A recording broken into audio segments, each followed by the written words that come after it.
You are standing in the kitchen at 4 o'clock on a Tuesday afternoon. The house is quiet, save for the rhythmic hum of the refrigerator and the distant, muffled sound of a neighbor's lawnmower.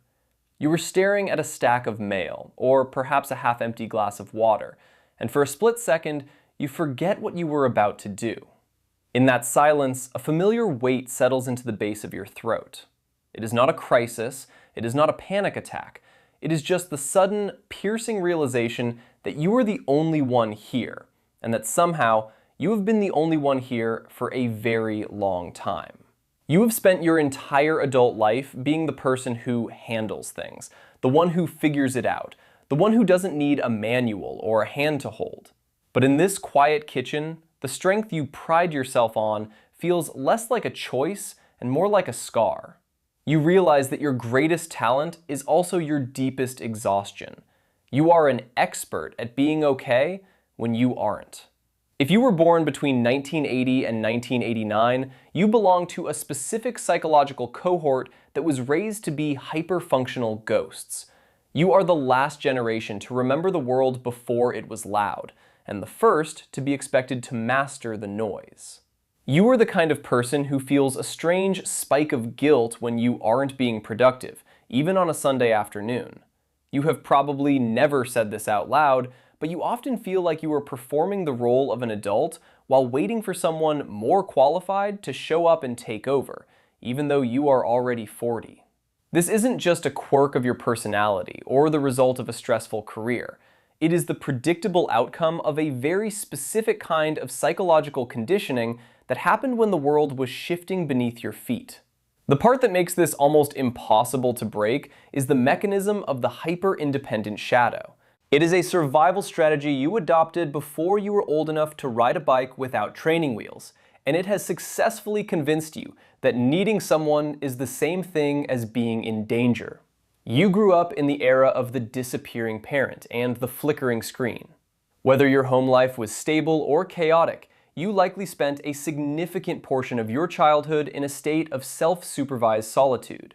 You were the latchkey kids, the ones who knew exactly which key on the ring opened the back door and which channel had the cartoons that would keep the silence at bay until 5:30. You learned to make your own snacks, handle your own homework, and, most importantly, process your own emotions without an audience. This created a profound sense of competence, but it also wired your nervous system to believe that emotional safety is something you have to manufacture for yourself. You became the good kid, the one who didn't cause problems, because you could sense instinctively that the adults in the room were already at capacity. There is a specific feeling you get when someone asks if you need help. It's a momentary flash of irritation, a tightening in the chest, followed by a polite and immediate no. You tell yourself it's because it's faster to do it yourself. You tell yourself you don't want to be a burden.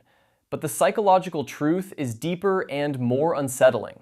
For an 80s baby, needing help feels like a failure of the primary directive you learned in 1988. If you are visible, you are a problem. If you are capable, you are safe. You have spent 3 decades perfecting the art of being low maintenance, only to realize that being low maintenance is just another way of saying you've given up on being truly seen. This is the first layer of the architecture. You move through your life with a high-functioning exterior that masks a deep internal isolation. You are the person your friends call when their lives are falling apart, because you are steady, you are calm, and you know exactly what to do. But when you look at your phone at 2 in the morning, wondering who you could call if your own world started to crack, you find yourself scrolling through your contacts and putting the phone back down. You don't want to ruin the image. You don't want to break the contract you signed with the world 3 decades ago. Some people watching this have never told anyone about the moment they realize they do not actually know how to ask for comfort without feeling like they are losing a game they didn't know they were playing. The tension of being born in the 80s comes from the fact that your childhood was analog, but your transition to adulthood was violently digital. You are the only generation that remembers what it felt like to have a private thought that didn't have to be shared, measured, or archived. You spent your formative years in the dirt, in the woods, or on a bicycle, where the only witness to your existence was the sun. Then, just as your brain was reaching its most vulnerable stage of development, the world plugged itself into a wall and invited everyone to watch. This created a specific psychological split. Your analog brain craves deep, uninterrupted connection and the quiet of a world that moves at a human pace. But your digital ego was trained to respond to the rapid-fire demands of a nascent internet, the pressure of early social media, and the relentless pace of a 24-hour news cycle that began with the Challenger explosion and peaked with the towers falling. You were the guinea pigs for a level of global trauma and information saturation that no previous generation had to navigate without a roadmap. When you sit on your couch at night, scrolling through your phone until your eyes ache, it isn't because you're lazy or addicted. It's a nervous system response. You are trying to find the off switch for a brain that was never taught how to transition from the physical world to the digital one. You feel a constant, low-level buzz of anxiety, a feeling that you are forgetting something important or that you are falling behind a benchmark you can't quite name. This is the wait-and-see anxiety. It's the feeling of waiting for a disaster that hasn't happened yet because you were raised in a decade of transition where the rules changed every 6 months. You handle this anxiety by overworking. You handle it by being the person who answers emails at 11 p.m. You handle it by obsessing over the details of your home or your health or your children's schedules. But underneath the productivity is a hollow logic. If I can just control enough variables, I will finally feel the peace I remember from 1985. But that peace didn't come from control. It came from the fact that back then, you weren't responsible for the whole world. Now you feel like you are, and you feel like you're failing at it every single day. There is a specific kind of exhaustion that comes from being the bridge between two worlds. You understand your parents' generation with their stoicism and their silence, and you understand the younger generations with their language of boundaries and self-care. But you feel like you belong to neither. You are the one who translates the emotions of everyone else while your own remain untranslated, locked in a vault you built when you were 10 years old. But what if the reason you feel so tired isn't the workload, or the internet, or the state of the world? What if the exhaustion is the result of a much older realization that you've been hiding from yourself since the day you stopped asking for help? Think back to a moment in your childhood when you were hurt, or scared, or just overwhelmed. Maybe you fell off your bike, or maybe you overheard an argument through a thin wall. Or maybe you just sat in your room and felt a sudden, inexplicable wave of loneliness. Now, try to remember who came to find you. For many people born in the 80s, the answer is nobody. Not because your parents were monsters, but because they were busy, or they were tired, or they simply believed that your independence was a sign of health rather than a sign of withdrawal. In that moment of silence, your young brain made a calculation that would define the next 30 years of your life. If I handle this myself, I am strong. If I let them see I'm hurting, I am a burden. This is the original wound of the 80s baby. It is the moment you traded intimacy for efficiency.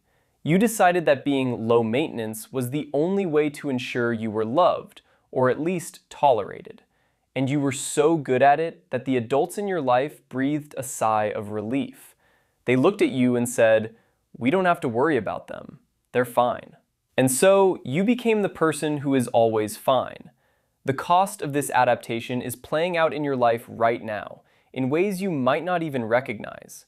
It shows up in your relationships as a subtle, persistent distance. You are physically present, you are supportive, and you are reliable. But there is a part of you that stays behind a glass wall. Your partner might complain that they can't get to you, or that you seem to handle every conflict with a cold, logical detachment. You aren't trying to be cold, you are trying to be safe. To you, vulnerability feels like walking into a room with no skin. It feels like a liability. It shows up in your career as a total inability to set a boundary until you are on the verge of a physical breakdown. Because you were trained to believe that your value is tied to your utility, saying no feels like a confession of worthlessness. You would rather burn out than have someone think you aren't capable. You're the person who says, "I've got it," when you are drowning. And then you feel a quiet, bitter resentment toward the people who didn't notice you were underwater. But the truth is, you've become a master at pretending you can breathe underwater. You have probably spent years thinking that your self-reliance is your greatest strength. But the part that is hardest to sit with is the realization that your self-reliance is actually just a very high-functioning form of loneliness. There are two kinds of people hearing this right now. There are the ones who feel a sudden, uncomfortable heat in their face as they recognize their own life in these words. And there are the ones who are already preparing a logical defense, telling themselves that this is just a generalization, that their childhood was perfect, and that they aren't lonely, they're just busy. If you are in the second group, you might want to ask yourself why the idea of being vulnerable feels like such a threat to your identity. The psychological mechanism at work here is a form of attachment avoidance that masquerades as maturity. You have spent so long taking care of yourself that you have forgotten how to be taken care of.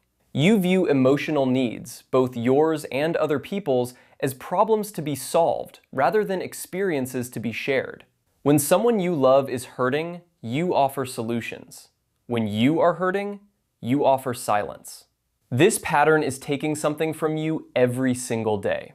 It is taking the possibility of true intimacy, which can only exist when two people are willing to be weak together.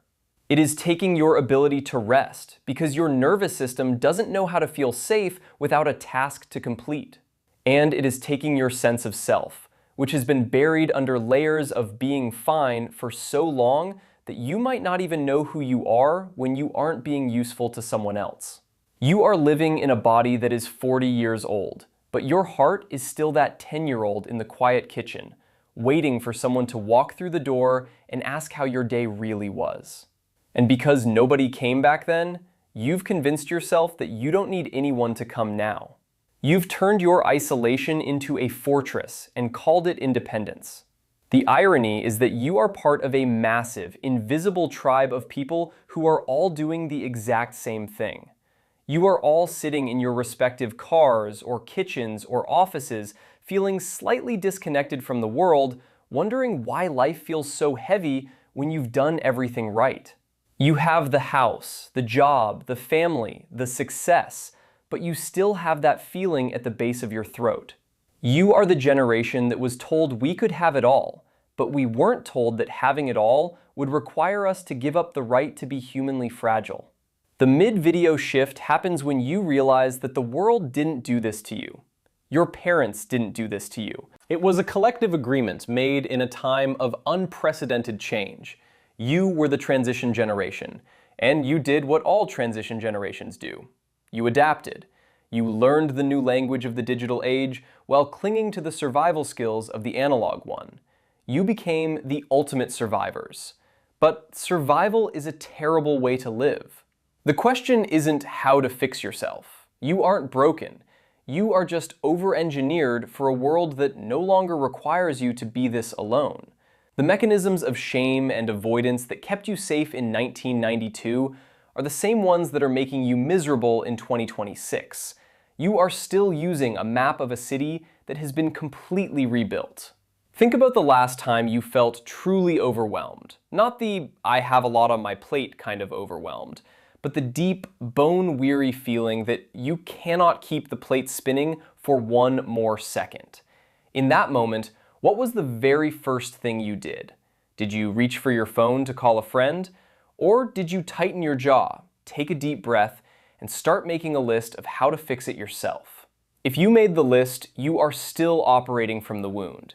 You are still the child in the empty house, convincing yourself that you are the only one you can trust.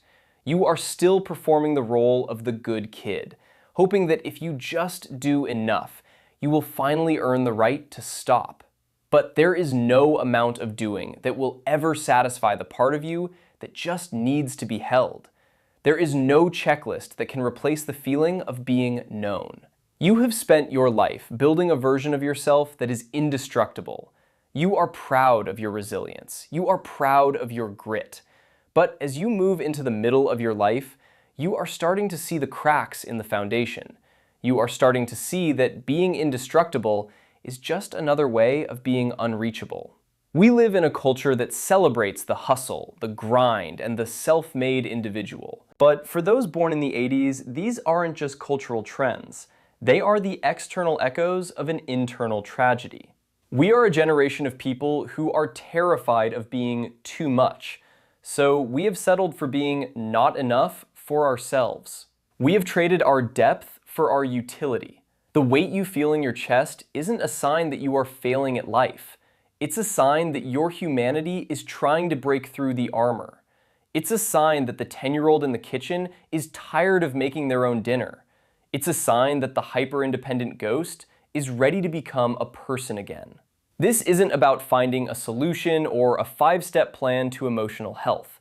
It's about a quiet, devastatingly honest recognition of what has been lost. It's about looking at your life, your beautiful, busy, functional life, and admitting that you are lonely in a way that no amount of productivity can cure. You have been so good for so long. You have been so capable. You have handled everything that was thrown at you, and you did it with a smile, or at least with a silence that looked like a smile. You have earned your strength, but you have also earned the right to put it down. You have earned the right to be a problem. You have earned the right to be visible when you are hurting. The world won't fall apart if you stop being the one who holds it together. The people who love you won't leave if you show them the parts of you that are messy and scared and unresolved. In fact, they might finally feel like they can breathe too. They might finally feel like they can reach you. But that would require you to do the one thing you were trained never to do. It would require you to be the person who doesn't have the answer. It would require you to stay in the quiet kitchen and, instead of picking up the mail or the glass of water, simply sit down and admit that you are tired. As you look at the life you've built, the routines you've perfected, and the walls you've so carefully maintained, ask yourself one thing. How much of the person you are today is who you actually wanted to be? And how much of it is just the shape you had to take to survive the silence of a house where you were the only one home?